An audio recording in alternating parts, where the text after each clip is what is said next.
Hello everyone, उम्मीद है आप सब बहुत अच्छे होंगे और आप लोगों की तैयारी भी बहुत ज़ोरों से चल रही होगी। और सिर्फ कुछ ही दिन रह गए हैं आरआरबी पीओ प्रीलिम्स के पेपर होने में।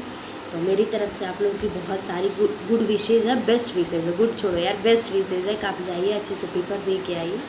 आज मेरा वीडियो बनाने का पर्पस ये था कि देखो, हर साल कुछ लोग नए बिगनर लोग ऐड होते हैं, कुछ लोग जाते हैं, कुछ रिपीटर होते हैं। तो आज मेरी वीडियो बिगनर्स के लिए है जो बिल्कुल पहली बार पेपर देने जा रहा है। तो उनको मैं बताऊंगी कि आप कैसे प्रैक्टिस करना और कैसे अटैम्प्ट करना क्वेश्चन को एग्ज़ाम में। तो आपके बहुत अच्छे स्कोर, एक्यूरेसी, सब कुछ और टाइम भी मैनेज हो जाएगा, कुछ भी इधर उधर नहीं होगा। जो मेरा अनुभव रहा है वो मैं बता रही हूँ।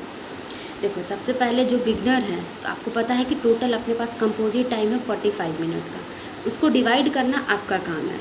आप देख लो कि आप उसको किस तरीके से यूटिलाइज़ करोगे 45 मिनट को। और आपको टोटल क्वेश्चन करने हैं 80। तो आप उस तरीके से 45 मिनट को आप दो तरीके से डिवाइड कर दो। एक को कर दो 25 मिनट, एक को कर दो 20 मिनट। आपने दो तरीके से डिवाइड कर दिया। 80 है, 80 को 25 और 20 में डिवाइड कर दिया। इतने दिनों से आपने प्रैक्टिस करी होगी, फॉर्म भरा होगा तो पढ़ भी रहे होंगे आप, इतनी मेहनत से लगे भी होंगे आप। तो उस 45 जो आपने डिवाइड कर दिया, उस हिसाब से आपको अब तक पता चल गया होगा मॉक टेस्ट में कि हाँ, हम रीजनिंग में बेहतर हैं कि मैथ्स में बेहतर हैं। उस हिसाब से आप एग्ज़ाम में उसको ज़्यादा बढ़िया से टाइम देके सोच लीजिएगा। जैसे आपकी रीजनिंग पे ज़्यादा अच्छी पकड़ है, आप किसी भी तरीके का पजल बना लेते हैं, कुछ भी कर लेते हैं, तो फिर आप रीजनिंग को 25 मिनट दीजिएगा, क्योंकि रीजनिंग पढ़ने में थोड़ा लगता है। और मैथ्स में रह गए आपके 20 मिनट। और कोशिश करिएगा, इतना ज़्यादा प्रेशर नहीं लीजिएगा, एक्यूरेसी मेंटेन करके आपको चलना है। ऐसा नहीं है कि रगड़ने के चक्कर में कुछ भी आप लिखे जा रहे हैं, कुछ भी पजल बनाए जा रहे हैं। बहुत बार कभी ऐसा होता है कि पजल आपने बीच की एक लाइन में पजल में आपने मिस करी ना, तो वो पूरा बनाया पजल 3 मिनट, 4 मिनट, 5 मिनट जितना भी आपने समय दिया, वो सारा पजल बर्बाद हो जाएगा। जब एक बार सिर्फ कह दे कि A is not immediate right of B, तो पूरा पजल गया, सारी मेहनत बेकार। अब उस टाइम पे आपका हाथ कांपने लगता है एग्ज़ाम में कि अरे यार, टाइम बर्बाद कर दिए हम तो वो वाली चीज़। तो ऐसा ना कीजिएगा, इस तरीके से आप प्रैक्टिस कीजिएगा कमरे में बंद करके। और प्रैक्टिस करने का सबसे बढ़िया तरीका है सेक्शनल मॉक टेस्ट लीजिएगा, जो 20-20, 25-25 मिनट के हर प्लेटफॉर्म पे आपको मिलेंगे। चाहे अड्डा हो, ओलिव बोर्ड हो, टेस्ट जोन हो, प्रैक्टिस मॉक हो, हर जगह आपको मिलेंगे। आप वहाँ से प्रैक्टिस करना। दिन में 3 बार 4 बार सेक्शनल दो, 2 रीजनिंग के, 2 मैथ्स के तो दे दिया आपने, क्वांटिटी दे दिया, रीजनिंग भी दे दिया। उसके अलावा 2 फुल लेंथ लगाओ और अपनी गलती देखो कि मेरा क्या प्रोसीजर रहता है, हम कैसे शुरुआत करते हैं। ऐसा ना हो कि शुरुआत में ही पजल खुला और पजल लेके बैठ गए, नहीं करना है। हमको स्कोर ले आना है, हमको स्मार्ट बनना है। ऐसा नहीं है कि 1 नंबर में पजल खुला तो 1 नंबर पजल से ही हम शुरू करेंगे, नहीं, मत शुरू करो। आप पहले ढूंढो जो आप 10 सेकेंड 20 सेकेंड में बना सकते हो। रीजनिंग में इनइक्वालिटी फट से बन जाती है, साइलैक्स फट से बन जाते हैं। साइलैक्स में भी कोई टाइम नहीं लगता, फटाफट आपका कॉन्सेप्ट बस क्लियर होना चाहिए।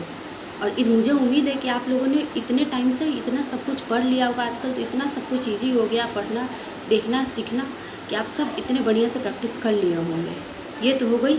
दूसरा हो गया, आपने टाइम डिवाइड कर ले, ये तो हो गई। शुरुआत कहाँ से करना, अब है कि शुरुआत कहाँ से करो। अगर मान लो किसी वो एक कुछ भी खुलता है, रीजनिंग और मैथ्स, पहले आपको मैथ्स अटैम्प्ट करने की आदत है। जैसे मैं हमेशा रीजनिंग से शुरुआत करती हूँ, मुझे रीजनिंग अटैम्प्ट करने की आदत थी, चाहे मैं घर में बैठी होती थी तब, चाहे मैं वहाँ जाती थी तब। आपको जिसकी भी आदत लगी हो कि हाँ, हमको रीजनिंग अटैम्प्ट करने का पहले आदत है, या क्वांट्स अटैम्प्ट का। अगर आपको क्वांट है तो क्वांट में सीधे 5 जैसे पहले DI खुली, आपको पता है कि 5 DI पे क्वेश्चन होते हैं, 4 या 5 डायरेक्ट क्वेश्चन स्किप करो। ठीक, स्किप करा आपने, सिंप्लीफिकेशन खुलेगा बिना देरी के। ये तो कतई कुछ नहीं हो सकता, सिंप्लीफिकेशन रहना ही रहना है प्रीलिम्स के पेपर में। चाहे 10 रहे, 12 रहे, 8 रहे, लेकिन रहता ही रहता है। सिंप्लीफिकेशन अटैम्प्ट करो, इनइक्वालिटीज़ करो, नंबर सीरीज़ करो। यहाँ से करीब आपके 12 से 15, 18 नंबर भी हो सकते हैं, या मतलब जितना भी हो, मिनिमम 15 नंबर, 5-5 नंबर लेके चलो। एक ऐसा तो 15 नंबर आपने करीब 3 से 4 मिनट में अटैम्प्ट कर लिया। अब मुझे नहीं लगता कि आपको बनाने में इतना टाइम लगेगा, मैक्सिमम 6 मिनट। चलो, मैक्सिमम 6 मिनट में आपने 15 नंबर ले लिए, बहुत अच्छी स्कोर कर रहे हैं आप। उसके बाद आप DI अटैम्प्ट करिए और अर्थमेटिक अटैम्प्ट करिए। आप अर्थमेटिक में कम से कम टाइम एंड वर्क आप कर सकते हैं, बोटन स्ट्रीम कर सकते हैं, जो बिल्कुल पार्टनरशिप कर सकते हैं, CI SI अगर आपका डिफ़िकल्ट लग रहा है तो वो छोड़ दो, वो मत करो। DI अगर 3 DI है, एक पाई चार्ट है, एक बार ग्राफ है, एक लाइन ग्राफ है, तो कुछ ना कुछ एक DI ऐसी ईजी होगी जो बिल्कुल आसानी से होगी। मान लो 2 चीज़ दिया है, दोनों का एवरेज दिया है, या फिर बॉयज़ एंड गर्ल्स दिए हैं, टोटल दिया है, कुछ ना कुछ ऐसा ईजी होगा। और उम्मीद है कि आप लोगों ने कैलकुलेशन इतनी तगड़ी कर ली होगी कि किसी तरह की कोई परेशानी नहीं होगी कि अगर 7 का कैलकुलेशन करना है तो हमको 7 का टेबल पढ़ना पड़े या 17 का पहाड़ा पढ़ना पड़े, डिवाइड करना पड़े। नहीं, मुझे ऐसा नहीं चलता यार, इतना भी कोई वो नहीं है। अब आपने सबसे पहले जो भी स्कोरिंग है वहाँ से शुरुआत करनी है, जो बिल्कुल कम टाइम में ज़्यादा स्कोर दे के जाए। आपने मेरिज मैथ्स यहाँ शुरुआत कर ली, सिंप्लीफिकेशन से कर लिया आपने, अप्रॉक्सीमेशन से कर लिया आपने, नंबर सीरीज़ कर लिया, इनइक्वालिटीज़ कर लिया, यहाँ से शुरुआत करनी है। उसके बाद आप धीरे धीरे बढ़ते जाइए। अगर रीजनिंग से शुरुआत करनी है, रीजनिंग में अगर पज़ल आपको अच्छा दिख रहा है, कभी कभी ऐसा होता है कि 6 लोग ही बैठे होते हैं लेकिन 6 लोगों का डेटा बहुत मिसिंग रहता है, तो मत अटैम्प्ट करो, वो फंसाने वाला चीज़ है, मत करो, छोड़ दो, रहने दो। अल्फ़ा न्यूमेरिक सीरीज़ पे आ जाओ, साइलेक्स पे आ जाओ, इनइक्वालिटी पे आ जाओ, जो आपको इजी लग रहा है, जहाँ से आपको लग रहा है कि मैं ये फटाफट करते जाऊँगी, उस तरीके से। अब पेन रुकना नहीं चाहिए। दूसरी बात, तीसरी बात, जब आप एग्ज़ाम सेंटर पे जाते हो आपको बहुत सारे ऐसे लोग मिलेंगे जो डराएंगे आपको कि अरे यार पिछली बार का कट ऑफ ऐसा था, पेपर बहुत टफ था। जो बिगनर्स हैं मैं उन सब की बात कर रही हूँ। पेपर क्योंकि आपने तो कभी दिया नहीं होता है, आप तो पहली बार जा रहे होते हो, तो आपको पता नहीं है क्या था। मत सुनो किसी की बात, मत सुनो एग्ज़ाम सेंटर पे किसी से बात मत करो, नहीं लेना देना है। जो सब टफ आएगा तो सबके लिए आएगा, ईजी आएगा तो सबके लिए ईजी होगा। मत सुनो किसी की बात, मत सुनो। और लड़कियों में ये खास करके मैंने देखा है कि जब आप लाइन में खड़े होते हो, क्यों बना लेते हो कि हाँ अब एंट्री हो रही है, तब तक से बीच में जो बकवास चलता है ना, वो बहुत ख़राब लगता है।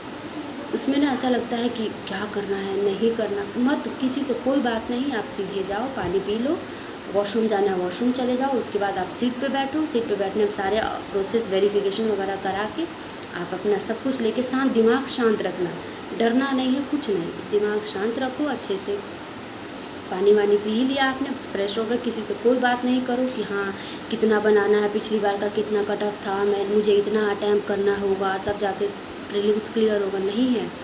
नॉर्मलाइजेशन तो सुना ही होगा आप लोगों ने। मेरा पिछली बार का मतलब, अब तो मैं बैंक में हूँ तो मुझे उतनी प्रैक्टिस नहीं हो पाती है जितना आप लोग पढ़ते हैं या फिर मैं पढ़ती थी, उतना नहीं पढ़ पाती हूँ। मैंने सिर्फ, मुझे याद है कि मैंने कितने बनाए थे, 54-55 के आसपास बनाए होंगे और 60 के आसपास स्कोर था। प्रीलिम्स क्लियर थे मेरा पिछले साल बिहार से, मैं गई थी मेंस देने। मेंस क्लियर नहीं हो पाएगा क्योंकि मैं पढ़ नहीं पाती ना अच्छे से, करंट अफेयर्स नहीं हो पाता है, इसलिए मेरा मेंस रह गया था। IPS PO में भी वही था मेरा।